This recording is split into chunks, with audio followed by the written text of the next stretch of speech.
Hello friends, Ram अवतार academy में आपका स्वागत है। क्लास 12 की फिजिक्स में हमारा electric charge and field chapter चल रहा था। इसमें हमने कुछ कॉलम्स ला के थियोरेटिकल पोर्शन के साथ एक दो न्यूमेरिकल भी किए थे। उसी को आगे करते हुए आज हम कुछ इम्पोर्टेंट क्वेश्चंस करने वाले हैं जो एग्ज़ाम में आपके आ चुके हैं ओल्ड क्वेश्चंस पेपर में, और एग्ज़ाम में आने की भी संभावना इनकी काफ़ी ज़्यादा है। ठीक है, तो आप इन क्वेश्चंस को थोड़ा रीड कर लीजिए, फिर हम इनके सॉल्यूशंस की तरफ आगे बढ़ते हैं। तो चलिए पहले क्वेश्चंस पढ़ते हैं। क्वेश्चन में बोला गया है आपको, two insulated charged copper sphere A and B, दो चार्ज्ड स्फीयर है A and B, have their centers separated by a distance of 50 centimeter, 50 centimeter. यानी अगर ये एक चार्ज है, ये दूसरा चार्ज ए एंड बी, इनके बीच की डिस्टेंस कितनी दी गई है? डिस्टेंस को हम आर से मान रहे थे 50 सेंटीमीटर, यानी 50 सेंटीमीटर को मीटर में बदलोगे तो 0.50 मीटर हो जाएगा। ठीक है।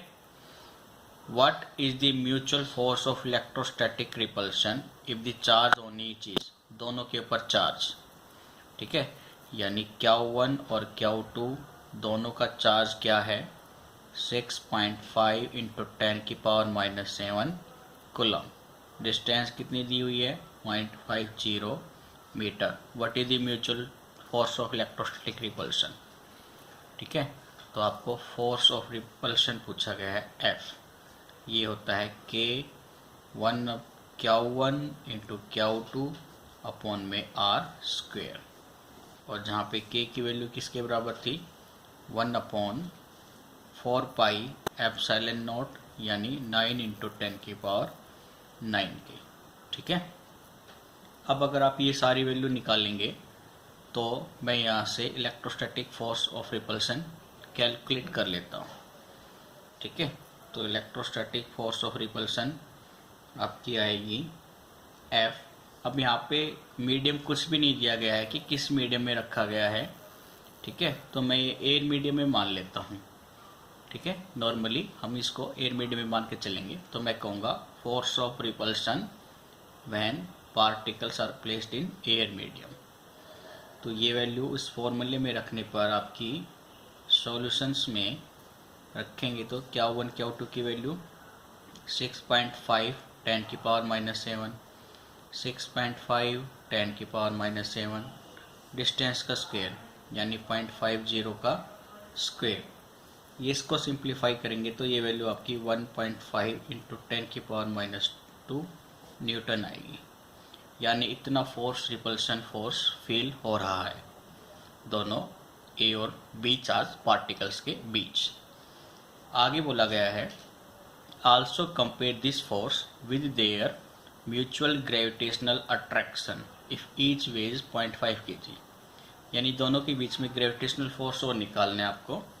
तो ग्रेविटेशनल फोर्स Fg अगर दिखाएं तो ये होता है gravitational constant G into M1 into M2। ठीक है, M1 into M2 upon distance square. G gravitational constant होता है, इसकी वैल्यू होती है 6.67 इंटू 10⁻⁻11। मास M1 बोला गया आपको 0.5 kg, 0.5 kg। मास M2 भी 0.5 kg बोला गया है। डिस्टेंस दी हुई थी आपको 0.5 मीटर स्क्वायर हो जाएगा। इसको सिंप्लीफाई करेंगे तो ये वैल्यू आएगी आपकी 6.67 इंटू 10⁻⁻11 न्यूटन। ठीक है, तो अगर आप फोर्स, स्टैटिक फोर्स और ग्रेविटेशनल फोर्स को कंपेयर करेंगे तो पाएंगे कि ग्रेविटेशनल फोर्स मिनिमम फोर्स है रादर देन इलेक्ट्रोस्टैटिक फोर्स। ठीक है, यानी मैं यहाँ से पॉइंट लिख सकता हूँ कि ग्रेविटेशनल फोर्स बहुत कम है rather than static force when चार particles are placed in air medium. Clear है बेटा? चलिए अब सेकंड पार्ट की तरफ देखते हैं। सेकंड पार्ट क्वेश्चंस में आपको बोला गया था, what is the force of repulsion if each sphere is charged double the above amount. ठीक है, यानी जो चार्ज है अब आपके क्या हो गए हैं, डबल, दोनों चार्ज डबल हो गए हैं। And the distance between them is half, और दूरी को क्या कर दिया गया है, आधा कर दिया गया है। तो फोर्स ऑफ रिपल्सन क्या हो जाएगा, चलिए चेक करते हैं। तो मैं मान रहा हूँ कि नया force of repulsion when placed in air medium क्या आएगा, कांस्टेंट के तो एज इट इज रहेगा, Q1 Q2 थे वो 2 टाइम्स बढ़ गए, तो यानी 2 इंटू Q1 गुना में 2 इंटू Q2, डिस्टेंस का हाफ हो गया यानी R/2 का स्क्वेयर। इसको सिंप्लीफाई करेंगे तो ये आपका आएगा 16K into Q1 Q2 upon में R स्क्वेयर। और ये किसके बराबर था, force when placed in air medium, यानी जो नया फोर्स ऑफ रिपल्सन है वो 16 टाइम इंक्रीज हो जाएगा अपने ओल्ड फोर्स के। ठीक है बच्चों, यहाँ तक कोई डाउट नहीं है। चलिए अगले पॉइंट में बी के सेकंड पार्ट में देखते हैं क्या पूछा गया था। उसमें बोला गया है the two spheres are placed in water, अगर दोनों स्फीयर को एयर की जगह वाटर में डाल दे तो क्या होगा, और वाटर का डाइलेक्ट्रिक कांस्टेंट गिवन है 80। तो ये आपको पॉइंट नोट करके रखना पड़ेगा। अगर मैं फोर्स इन वाटर दिखाऊं तो ये force in air divided by में डाइलेक्ट्रिक कांस्टेंट के होता है, जहाँ पे के क्या है, डाइलेक्ट्रिक कांस्टेंट। या मैं सिर्फ कोई और वैल्यू लेके चलूँ, या कैपिटल केस ले लो, स्मॉल के में रहेगा हमारा, ये है हमारा डाइलेक्ट्रिक कांस्टेंट। ठीक है, यानी क्या हो जाएगा, एफ एयर अपॉन में 80 मीन्स 1/80 इंटू में एफ एयर क्या था बेटा आपका 1.5 इंटू 10⁻²। इसको सिंप्लीफाई करेंगे तो ये वैल्यू आपकी लगभग 1.875 इंटू 10⁻⁴ न्यूटन बन जाएगी। ठीक है, तो वाटर में रखेंगे तो उसके डाइलेक्ट्रिक मीडियम से डिवाइड कर देंगे, बस इतना ही याद रखना है आपको। क्लियर है, चलिए अपने नेक्स्ट क्वेश्चन की तरफ बढ़ते हैं। Question number 5। 3 क्वेश्चन कल हमने कर लिए थे, इसलिए आगे हम उसी सीरीज को फॉलो कर रहे हैं। क्वेश्चन में बोला गया है two similarly equally charged identical metal sphere A and B. ठीक है, 2 मेटल स्फीयर है ए और बी, दोनों का चार्ज इक्वल है। तो मैं मान लेता हूँ कि दोनों जो Q1 और Q2 है, दोनों के दोनों स्मॉल q से डिनोट कर लेता हूँ। Repel each other with a force. ठीक है भाई, जैसे अगर ये Q1 है और ये Q2 है, इनके बीच में जो फोर्स लग रहा है वो किसके बराबर है, 2 इंटू 10⁻⁵ न्यूटन के। क्लियर है। A third identical uncharged sphere C is touched to A.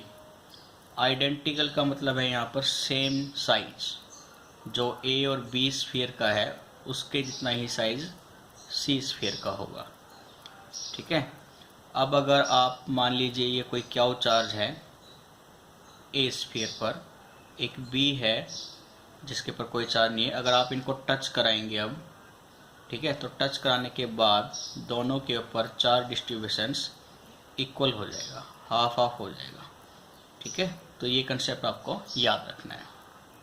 Clear है बेटा, यहाँ तक तो कोई कन्फ्यूजन नहीं होनी चाहिए। तो यहाँ से जो रिलेशन था, जब दोनों चार्ज की बात हो रही थी, मैं वहाँ से फोर्स निकाल लूँगा तो वो हो जाएगा के Q1 इंटू Q2 जो कि Q है यानी Q स्क्वायर, डिस्टेंस मान लीजिए R है, ठीक है, अपॉन में डिस्टेंस का स्क्वायर। ठीक है, ये आपका फोर्स हो जाएगा जो कि किसके बराबर था, 2 इंटू 10⁻⁵ न्यूटन के। ठीक है, नेक्स्ट थिंग, जब C को इन दोनों के बीच में रखा गया है तो कंडीशन आपकी कुछ ऐसी बनेगी, ये B हो जाएगा और ये C, ये स्फीयर A, स्फीयर B और ये स्फीयर C, यानी डिस्टेंस हाफ हाफ है आपकी, R/2 और R/2। क्लियर है यहाँ तक? यहाँ तक तो कोई कन्फ्यूजन नहीं होनी चाहिए। ठीक है, C क्योंकि उसने बोला हुआ है मिड पॉइंट पर रखा हुआ है, ठीक है। अब क्या हो, ए के ऊपर चार्ज हो गया क्या हो बाई टी, सी के ऊपर हो गया क्या हो बाई टू, बी के ऊपर चार्ज है क्या हो। क्लियर है। अब क्या बोला गया था बेटा, calculate the net electrostatic force on C. अब सी पे कितना फोर्स फील हो रहा है आपको वो फाइंड आउट करना है।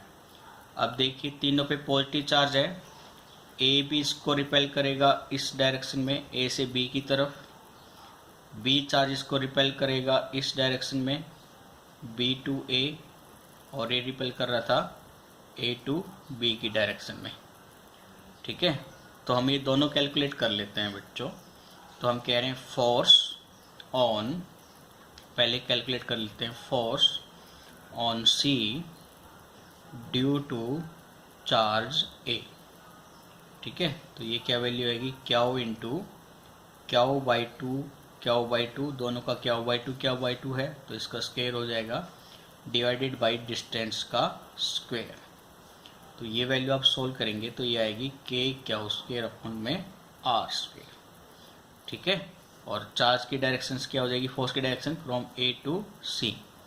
तो हम यहाँ पे लिख लेते हैं from A to C. Second thing, अब हम फोर्स कैलकुलेट करेंगे बिटवीन सी एंड बी। तो force on C due to B, ये आपका क्या आएगा, बी के ऊपर चार्ज क्या हुआ है, सी पे क्या हो बाई टू है डिवाइडेड बाई इनके डिस्टेंस का स्क्वायर।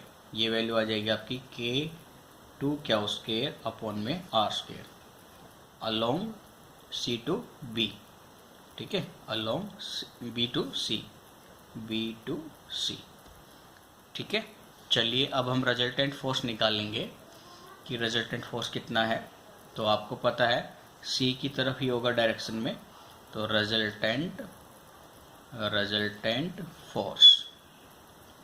रिजल्टेंट फोर्स को मान लीजिए हम एफ से दिखा रहे हैं। ठीक है, या एफ डैश से ले लिया हमने, पहले यूज़ कर लिया है। तो ये वैल्यू आएगी के इंटू टू क्या square upon R square minus K क्या स्क्वायर अपॉन में आर स्क्वायर। इस वैल्यू को आप सिंप्लीफाई करेंगे तो ये रिजल्ट में आपका वैल्यू आ जाएगा के क्या स्क्वायर अपॉन में आर स्क्वायर। ठीक है, और आपको पता है स्टार्टिंग में ही आपने ये वैल्यू फाइंड आउट की थी कि क्या स्क्वायर अपॉन आर स्क्वायर किसके बराबर है, 2 इंटू 10 की पावर माइनस 5 के। ठीक है, तो यानी ये रिजल्टेंट किसके बराबर हो जाएगा, 2 इंटू 10 की पावर माइनस 5 न्यूटन। ठीक है, और चार्ज की डायरेक्शन क्या, फोर्स की डायरेक्शन क्या हो जाएगी, along B to C, B से सी की तरफ। ठीक है, ये हमारा 5th क्वेश्चन था जो बहुत ही अच्छा क्वेश्चन है। ठीक है, चलिए नेक्स्ट क्वेश्चन की तरफ बढ़ते हैं। Question number 6। क्वेश्चन नंबर 6 में देखते हैं क्या पूछा गया आपको। चलिए, क्वेश्चन में कहा गया है two identical charges q capital q each. ठीक है भाई, दो चार्जेस है, दोनों की वैल्यू क्या है, q, are kept at a distance r from each other. ठीक है भाई, मान लीजिए मैं इस कंडीशन को कुछ ऐसे ले लेता हूँ, एक चार्ज क्या हो यहाँ पर मौजूद है, एक चार्ज यहाँ पर मौजूद है। ठीक है, ये इनके बीच की डिस्टेंस है जो सेंटर को लाइन भी करती है। ये पॉइंट ए है मान लो, ये पॉइंट बी है।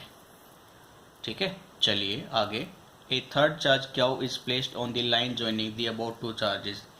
एक लाइन चार्जिंग पर कोई भी स्मॉल चार्ज क्याओ रख दिया गया। मान लीजिए मैंने ये पॉइंट ले लिया, कोई पॉइंट सी, या इसको आप सी मान लीजिए। ठीक है, थ्योरेटिकली वैल्यू ले देते हैं, और इस पॉइंट को बी मान लिया हमने। आगे बोला गया है such that all the three charges are in equilibrium. इस क्याओ को इस तरह रखा है कि तीनों की तीनों इक्विलिब्रियम है, यानी अपनी पोजीशन जहाँ पे थे वहीं पर ही है, ना तो वो अपनी पोजीशन से एक दूसरे के डायरेक्शन में सरक रहे या अपोजिट डायरेक्शन में जा रहे हैं। Find the magnitude sign and position of the charge q. आपको मैग्नीट्यूड भी निकालना है, साइन भी बताना है, और पोजीशन भी बतानी है इस चार्ज क्याओ के लिए। ठीक है, तो चलिए मैंने माना ए और सी के बीच में जो डिस्टेंस है वो है आपकी आर, और ए और बी के बीच में जो डिस्टेंस है वो मैंने मान ली एक्स। तो यानी ये रिमेनिंग डिस्टेंस कितनी हो जाएगी, आर माइनस एक्स। ठीक है, तो पहले सबसे पहले हम ये कैलकुलेट कर लेते हैं कि क्याऊ के ऊपर कितना फोर्स फील होगा। सेकंड थिंग, अगर क्याऊ इक्विलिब्रियम में है तो इसकी वजह से इसके ऊपर जो फोर्स लगेगा और इसकी वजह से इसके ऊपर जो फोर्स लगेगा उन दोनों को इक्वल होना पड़ेगा, तभी क्याऊ अपनी इक्विलिब्रियम पोजीशन पर रह सकता है। ठीक है, यानी force between A and B, ये क्या हो जाएगा, ए एंड बी के बीच में क्या हो जाएगा, क्याऊ इंटू स्मॉल क्याऊ अपॉन में डिस्टेंस एक्स का स्क्वायर इज इक्वल टू इन दोनों के बीच का फोर्स क्याऊ इंटू में क्याऊ अपॉन में आर माइनस एक्स का स्क्वायर। इसको अगर आप सिंप्लीफाई करेंगे तो ये वैल्यू एक्स स्क्वायर बराबर में आर माइनस एक्स का होल स्क्वायर के समथिंग आएगी और एक्स की वैल्यू आर माइनस एक्स के समथिंग आएगी, यानी एक्स की वैल्यू आ जाएगी आर बाई 2। यानी स्मॉल चार्ज इन दोनों के बिल्कुल बीच में ही रखा गया है। ठीक है, यहाँ तक तो कोई डाउट नहीं है आपको, कोई कन्फ्यूजन नहीं। चलिए अब हम इस मैग्नीट्यूड की तरफ और बात कर लेते हैं, इसका मैग्नीट्यूड और साइन कैसा होना चाहिए। अब देखिए, अगर ए और सी सेम चार्ज है तो एक दूसरे को रिपेल करेंगे, यानी इसको अपनी पोजीशन पर रखने के लिए इसका इनके अपोजिट चार्ज होना चाहिए, ताकि अगर ए सी को रिपेल करे तो क्याऊ उसको अट्रैक्ट करे। इसलिए क्याऊ का जो साइन है वो क्या हो जाएगा, अपोजिट साइन हो जाएगा। ठीक है, तो मैं यहाँ पे लिख लेता हूँ वैसे, sign of small q is opposite to the capital q. ठीक है बच्चा, नेक्स्ट थिंग आपको अब इसके मैग्नीट्यूड के बारे में भी बात करनी है। तो देखिए, मैग्नीट्यूड्स के लिए हम फिर से वही कंडीशंस को लेके चलेंगे कि force between A and C, repulsion force, is equal to force of attraction between A and B. ठीक है, यानी हम बात कर रहे हैं force of repulsion between charges at A and C बराबर होगा force of attraction between charges at A and B. तो आप इसको कैलकुलेट करेंगे तो ये वैल्यू आएगी ए और सी के बीच में के क्याऊ इंटू क्याऊ अपॉन में आर बाई 2 का square is equal to Q into Q upon में आर स्क्वायर। इसको सिंप्लीफाई करेंगे तो आपको स्मॉल क्याऊ की वैल्यू चाहिए थी, जो आएगी कैपिटल क्याऊ बाई 4। यानी स्मॉल चार्ज का मैग्नीट्यूड कितना है, बड़े चार्ज का 1/4 पार्ट। ठीक है, तो आपको साइंस भी मालूम हो गया, मैग्नीट्यूड भी मालूम हो गया और उसकी पोजीशंस भी रिक्वायर्ड हो गई। ठीक है बेटा, ये कुछ हमारे क्वेश्चंस था। एक लास्ट क्वेश्चन और देख लेते हैं, ये भी काफ़ी इंटरेस्टिंग क्वेश्चन है। इसके बाद हम थोड़ा सा डिफरेंस और देख लेंगे ग्रेविटेशनल फोर्स और इलेक्ट्रोस्टैटिक फोर्स के बीच में। तो चलिए, क्वेश्चन में बोला गया आपको 2 point charges of charge value Q and Q, capital Q and small Q are placed at distance x and x/2 respectively from a third charge of charge value 4 क्याऊ। 4 क्याऊ से कैपिटल क्याऊ x की दूरी पर है और स्मॉल क्याऊ x/2 की दूरी पर है। तो मैंने मान लीजिए, ये माना मैंने 4 क्याऊ। ठीक है, ये पोजीशन को ही मैंने a ले ली, इससे x दूरी पर एक पॉइंट ले लिया मैंने b, जहाँ पर कैपिटल क्याऊ मौजूद है।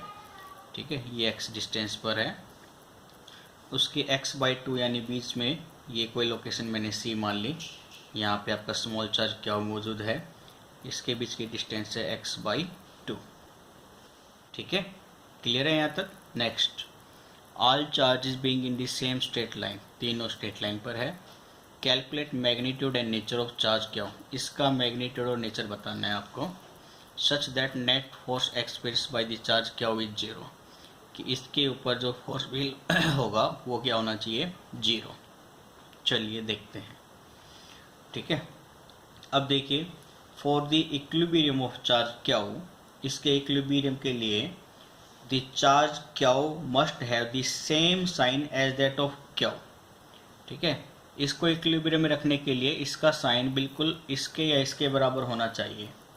सो that the force F A and F B are equal. ठीक है, F A and F B are equal. भाई इसकी वजह से इसके ऊपर जो फोर्स लगेगा मान लीजिए वो इस डायरेक्शन में है, इसको मैं फोर्स एफ ए मान लेता हूँ।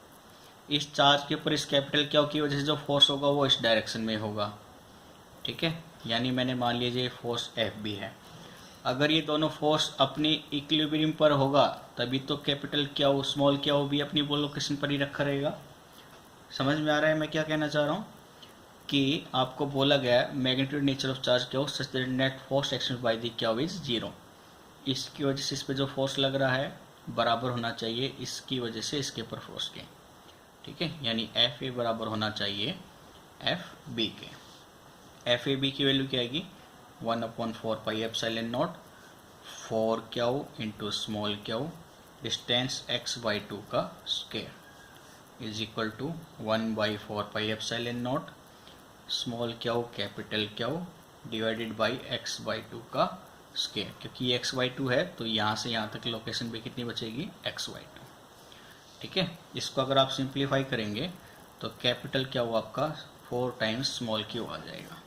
ठीक है, तो आपका साइन हो जाएगा पॉजिटिव या उनके जैसा, जैसे स्मॉल क्यू और 4 क्यू का साइन है सेम उसी तरह का साइन इसके ऊपर लाइन करेगा और इसका मैग्नीट्यूड हो जाएगा 4 टाइम्स ऑफ स्मॉल क्यू। ठीक है, ये कुछ इंपॉर्टेंट न्यूमेरिकल थे हमारे जिसमें आपको शायद से कोई डाउट नहीं होना चाहिए। अब हम अपने कुछ कंसेप्ट्स की तरफ फोकस कर लेते हैं, जैसे कि डिफरेंस बिटवीन